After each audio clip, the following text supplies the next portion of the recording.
Bonjour à tous et bienvenue dans Cult Click pour une nouvelle vidéo de presque qualité. Je suis avec l'ami Ker. Salut mon cher Ker, comment tu vas?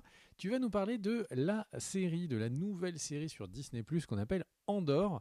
Alors, qu'est-ce que tu en as pensé? Est-ce que tu t'es endormi ou pas? Ni du tout. Alors, bonjour à tous, alors ça va très bien, je contextualise Andorre, série, tu l'as dit, nouvelle série Star Wars, qui a commencé le 21 septembre. Alors pourquoi est-ce que je recontextualise, et c'est important de le faire? D'abord, quand ils ont annoncé la série, globalement, on était tous étonnés parce que c'est sur un personnage, Cassian, qui était sympathique dans Rogue One, mais globalement, faire une série sur un personnage secondaire dont on connaissait l'issue tragique, Osef. Mais pourquoi pas? Les premiers trailers avaient donné envie. La personne qui travaille dessus, j'en parlerai après, donne envie aussi.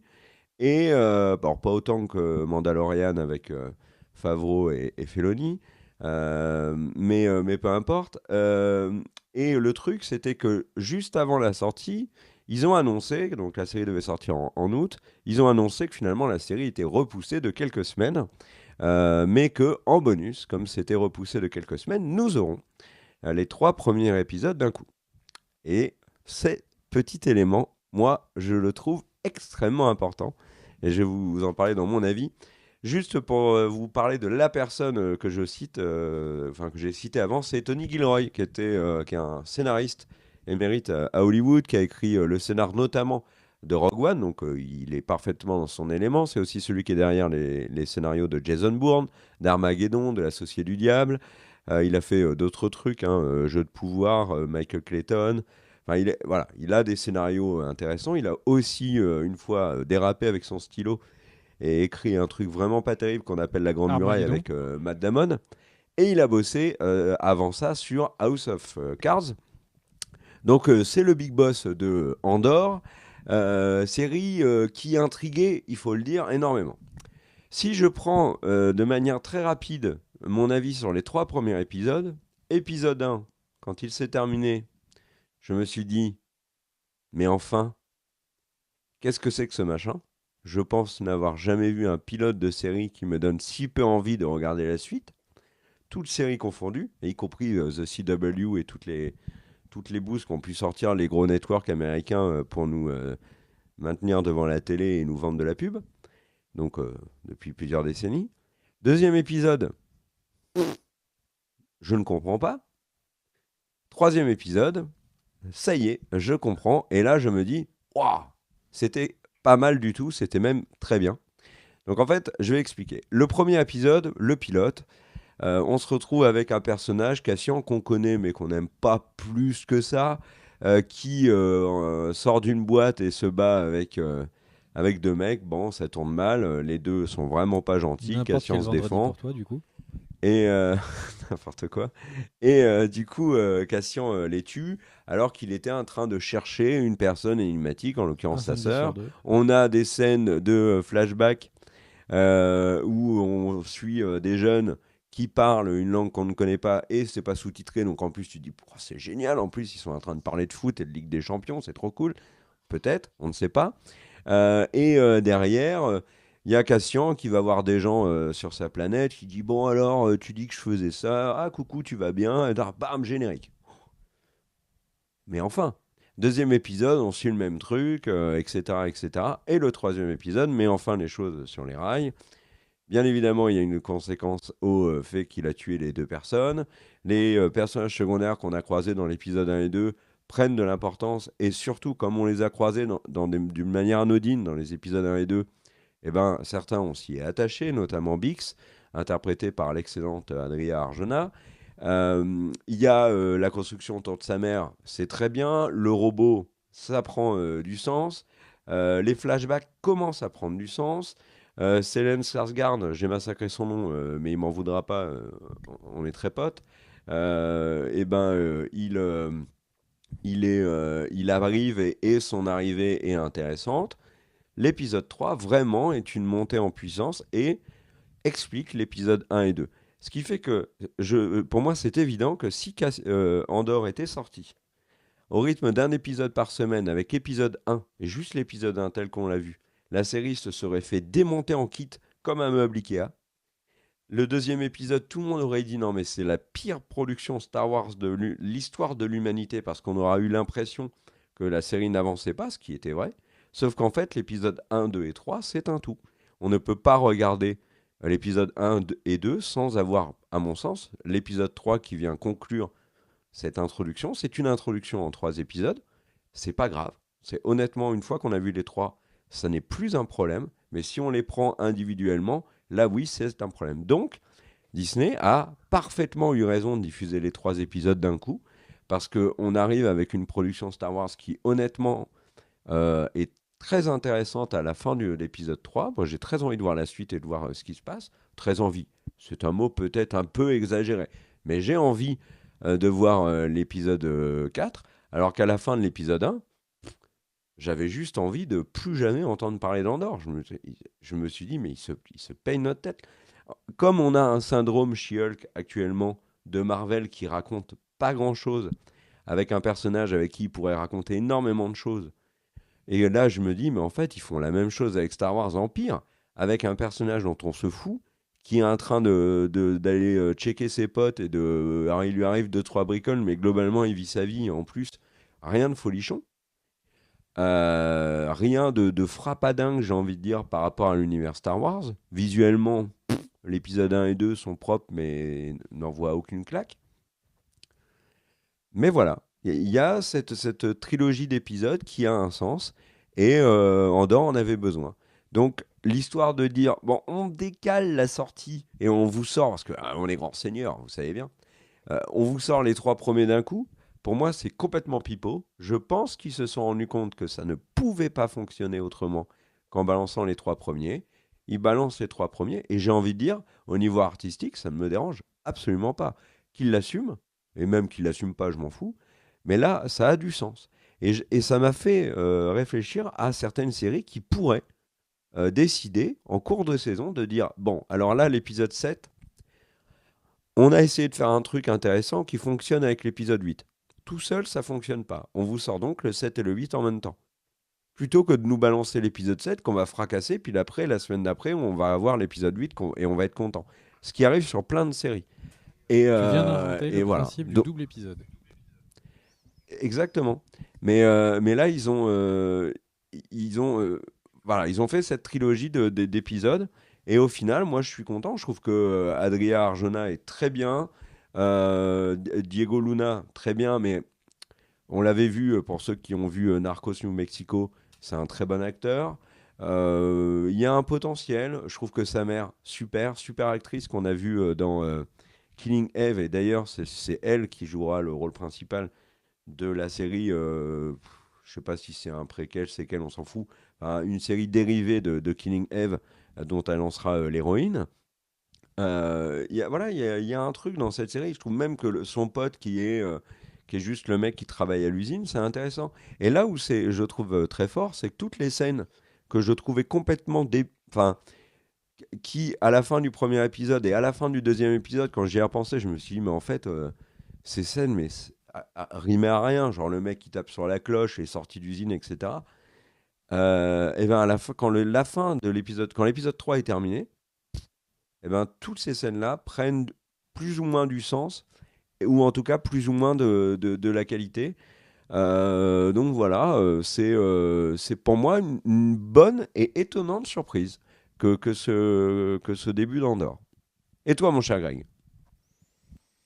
Bah, un peu pareil que toi, mais plus pessimiste. En vrai, j'ai effectivement trouvé que l'épisode 1 manquait de rythme, l'épisode 2 n'en avait pas beaucoup plus, et c'est vraiment les 5 dernières minutes de l'épisode 3 qui sauvent les choses, parce qu'il y a une musique qui pour le coup est très réussie, un montage un peu émotionnel qui est réussi. Mais la série, je trouve... je pense que vous allez peut-être voir de quoi je parlais. Vous voyez ce genre de série où, en gros, il y a une succession de personnages qu'on ne connaît pas, qui nous ont jamais été présentés, et qui vont très vite faire plein de choses. Il y a Bix, donc il y a un personnage on la suit en train de marcher dans la ville comme ça très vite. Il y a un petit montage, hop, hop, hop, elle va faire quelque chose, elle fait une mission, puis elle parle 2 secondes avec quelqu'un à la radio, on passe à quelqu'un d'autre qu'on ne connaît pas. Et en gros, la série ne nous... Enfin, j'ai l'impression qu'elle nous parle comme si on devait déjà connaître et être attaché à tous les personnages, ce qui n'est pas du tout le cas.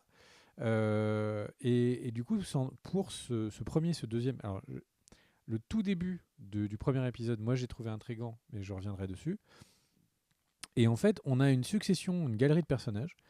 On a la sensation qu'ils partent du principe qu'on les adore, ce qui est vraiment pas gagné.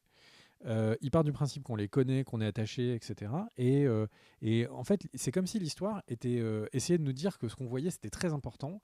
Mais ce qu'on voit à l'image, c'est une succession de personnes qui font des choses inintéressantes.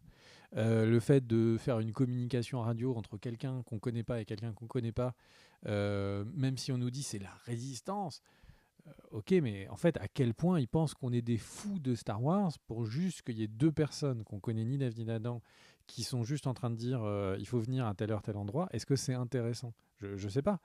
Le fait que Andorre voit quelqu'un Cassian qui arrive comme ça pour voir un collègue pour lui expliquer qu'il faut qu'il le couvre en disant faut que tu fasses ci, ça, etc. Mais sans expliquer quels sont les enjeux, qu'est-ce qu'ils risquent, pourquoi, quelles sont les relations entre eux.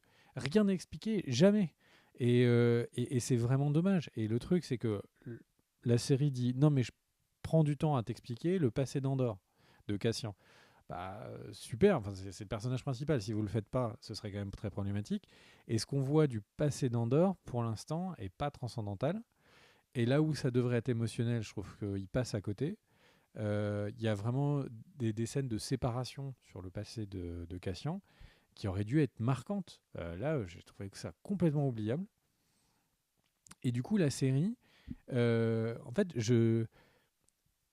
pour l'instant, elle sait pas qui elle est, elle sait pas ce qu'elle nous raconte. En gros, le truc, c'est que au début, les premières scènes, il y a beaucoup de clins d'œil à Blade Runner. Il y a cette ambiance, vraiment, on est dans une ville qui est une ville de société. Il pleut en permanence, ils vont dans les bas quartiers. Enfin, on est vraiment dans un univers glauque et pesant, etc. quand ils commencent à mener une enquête qui, pour le coup, pourrait être très intéressant. C'est-à-dire qu'on a un personnage qui, comme ça, qui va dans les bas-fonds de la galaxie. Ça peut vraiment être chouette. Après, de voir son quotidien, pour le coup, était complètement inintéressant. Donc, est-ce que c'est une série qui aurait pas dû être comme ça, sombre, de nuit, avec des enquêtes menées avec des trahisons, etc., entre des personnages où on est attaché? Ça, c'est quelque chose qui m'aurait beaucoup plu. Là, de voir un peu de ça, puis ensuite de nous montrer une galerie de personnages dont on s'en fout, je sais vraiment pas où ils vont. Est-ce que la série, d'un point de vue effets spéciaux, est particulièrement réussie? Tout ce que je peux vous dire, c'est que c'est pas moche. C'est moins moche que. Enfin, c'est sans commune mesure moins moche que She-Hulk. Mais c'est pas incroyable. Il n'y a pas de plan où on se dit waouh et tout, sauf ce début à la Blade Runner, qui pour le coup, je trouvais largement dessus du reste. Et du coup, c'est vraiment une série qui est. Encore une fois, on a l'impression que c'est un peu avec Disney Plus ces derniers temps, une espèce de fast-food de. Tu veux de la licence? Tiens, je te donne de la licence. Mais les personnages, enfin, intéressez-vous à vos personnages. Ils ont peut-être passé 2 ans à pré-produire cette série, à écrire le scénario, préparer les décors, etc. Mais ce serait peut-être intéressant que nous, on s'intéresse aux personnages. C'est pas parce que c'est juste une histoire qui est dans l'univers de Star Wars que ça rend l'histoire d'un seul coup intéressante et on va s'accrocher à tout le monde. C'est aussi parce qu'il y a des personnages, surtout qu'on sait qu'il a un destin tragique. Donc au final, il faut qu'on le rende plus intéressant, il faut qu'on lui donne du corps à ce personnage. Là, pour l'instant, la série est... Est-ce que si je dis que la série est déjà plus longue que Rogue One, je pense que j'ai raison. Si on cumule les 3 épisodes, et je sais je suis moins attaché au personnage de Cassian qu'en ayant vu Rogue One, où c'était pas un des personnages les plus importants, c'était pas le héros. Il y avait clairement une héroïne et un cast dessus, un supporting cast. Et donc, je peux que dire que Rogue One était sympa, mais à l'époque, souvenez-vous qu'à l'époque, on avait dit oh là là, c'est pas aussi bien que Star Wars et tout. Puis avec le temps, on s'est rendu compte que au final, une fois là, il peut passer la déception que c'est pas un Star Wars numéroté et tout. Au final, c'était un film qui était assez solide, qui développait bien l'univers de Star Wars. Et là, on a un sous Rogue One, donc on a un sous.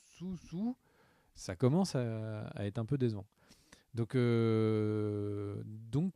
je n'ai qu'une envie, c'est que les 5 dernières minutes de ce 3e épisode soient une promesse de un moment où on s'attache au personnage, où il leur arrive des choses. Il y a un côté un peu tragédie grecque et tout sur sur les derniers moments et tout. Si la série va là-dedans, franchement, on sera tous en train de se dire qu'il faut oublier ces 2 premiers épisodes et que la série elle devient dingue, etc. J'espère vraiment que c'est la réalité. Le problème, c'est que là, on est en train de parler de 3 épisodes, donc un volume assez important de la série. J'espère vraiment qu'au final, comme le vaisseau qu'on voit à la fin, c'est un envol, parce que c'est ça que j'ai envie de voir, quoi. C'est vraiment si on n'est pas en train de voir des Jedi, des Sith, etc., au moins qu'on soit attaché au personnage, comme Mandalorian. Il n'a pas besoin d'avoir des super pouvoirs pour qu'on s'intéresse à lui et à sa relation de filiation avec Bébé Yoda. Et là, vraiment, je trouvais ça intéressant. Et il y a un parallèle assez intéressant, j'ai l'impression, entre une mère d'accueil et un père d'accueil qui pourrait s'installer avec le personnage de Cassian. J'aimerais bien qu'il s'y intéresse. Voilà, c'est juste que c'est étonnant que les choses mettent autant de temps à s'installer. Et j'espère que c'est s'installer. C'était pas genre une bonne surprise de fin d'épisode et après ça retourne sur le rythme de 1-2. Ça te fait réagir un petit peu ce que je te raconte, mon Ouais, cher gars? ouais, je te trouve un peu dur, mais je comprends. Et après, il y a certains éléments au final, tu vois, que j'ai trouvé très réussi. La mère, On a tu dit qu'on parlait parles pas des mères, de. par contre. Oui, Pas les oui, vêtements, pas les mères. C'était les 2 trucs qu'on a dit qu'on n'attaquait pas la série sur ça. la mère est très réussie. Je trouve que le robot, pour une fois, n'est pas que un placement pour nous faire acheter des robots. Je trouve que le robot il y a un vrai truc derrière le robot, le fait que Non. ils prennent, ils puissent pas vraiment parler, enfin, ça lui prenne de l'énergie, le fait qu'il aille se recharger à la maison et tout. Je trouve que il y a une vraie bonne idée sur le robot. Euh, je trouve que les communications secrètes de Bix, bah, au final, quand tu le vois, tu dis bon. Mais quand l'épisode 3 est terminé, tu dis ah oui, donc il y avait ce truc-là. Et c'est vrai que c'est un mystère et ça peut être intéressant, comme ça peut être intéressant tout ce qu'il y a autour de la résistance. Donc en fait, une fois l'épisode 3 terminé, moi je suis emballé globalement. Enfin, emballé. Je suis curieux de voir la suite grâce à tous ces éléments-là. Et au final, je pense que c'est une bonne réussite d'avoir fait ça. Donc, non, moi je suis pas aussi diabolique et tranchant que toi dans ton avis. Mon Voilà. avis diabolique. C'est au côté Si Dark Maul, seulement tu, Dark Demi-Maul. si seulement du coup ton avis n'avait pas été payé, moi j'aurais été très content d'entendre ton avis honnête. Mais bon, on le voit, hein, tout ce qui est derrière, car hein, c'est des cadeaux de Disney, y compris Jurassic Mais Park. n'importe quoi, c'est Jurassic Park, c'est Universal. C'est parce que toi, tu es déjà au courant qu'ils vont les racheter. Ah, non, là, NDA. Bon, alors j'ai promis, Jurassic j'ai Park à promis. Disneyland, il y a une idée là. Ouais. Bon, en tout cas, on vous souhaite un bon épisode Ah 4. oui, Et non, on souhaite un bon non, épisode 4, c'est sûr. non, je tenais à dire quelque chose parce qu'on a sorti, la dernière vidéo que nous avons sortie était une vidéo sur She-Hulk où nous vous disions, dans l'épisode 6, les choses peuvent changer parce qu'il y a Daredevil et tout le public attend Daredevil. Et j'ai vu des remarques sur la vidéo qui font écho à Star Wars ou qui disent c'est quand même dingue que pour sauver She-Hulk, on attend Daredevil comme Mando a sauvé The Book of Boba Fett. Donc j'ai trouvé déjà le parallèle formidable, mais il faut être honnête et rendre à César ce qui appartient à César. Daredevil n'est pas dans l'épisode 6 et il est aussi mauvais que les 5 premiers. Et ça, vraiment, chapeau bas. Je tenais à le dire, c'est une petite continuité de la vidéo qu'on a fait J'ai toujours pas sur vu. She-Hulk. J'ai She-Hulk, je regarde ça après notre Ah bah, mon gars, tu vas kiffer. Mais c'est vrai que le parallèle, je trouve, avec Mando et The Book of Boba Fett était pertinent, je trouve. C'est quand même incroyable de regarder une série centrée sur un personnage et de n'avoir de hype que parce qu'un autre personnage va y faire une apparition. Bon, en l'occurrence, pour Mando, dans The Book of Boba Fett, c'est plus qu'une apparition. C'est que le mec arrive pendant 2 épisodes et il balance une bouée de sauvetage à Boba Fett en disant: Mon gars, heureusement que je suis là, vas-y, monte, monte. Jack, ne coule pas, viens sur ma planche. Bref, et là, bon, on verra. Mando, logiquement, ne devrait pas arriver dans Andorre si la série ne décolle pas, hein. Ils peuvent pas faire il y ça aurait un avec tous les problème Star Wars, de hein. timing. Voilà. Mais bon, ou alors, Bon, je te laisse le mot de la fin. Ouais, ou alors c'est T'as vu, voir on un n'a peu pas sa fait de jeu de jeunesse, mots quoi. avec Andorre, Sandor. De quoi? On n'a pas fait de jeu de mots comme tout le monde en a Je fait, l'ai fait en avec le introduction fait et que ça tu soit ne une série m'écoutes qui, plus. qui nous endort. Maintenant qu'on a passé nos 7 ans de relation d'amitié, depuis maintenant quelques années même, j'ai envie de dire, tu ne m'écoutes plus. Ah, tu as fait le jeu de mots? Ah, mais j'ai dû m'endormir à ce moment-là, en fait, tout simplement. Bon, on se retrouve pour une nouvelle vidéo très vite. N'hésitez pas à vous abonner à la chaîne si vous aussi vous voulez voir d'autres vidéos de presque qualité. Et évidemment, en ce moment, on couvre Game of Thrones, House of the Dragons et évidemment aussi Les Anneaux de Pouvoir, dont d'ailleurs nous allons enregistrer la vidéo dans quelques instants. Et on se retrouve très Quelle vite. pression. Des bisous à tous. Ciao, ciao. Ciao.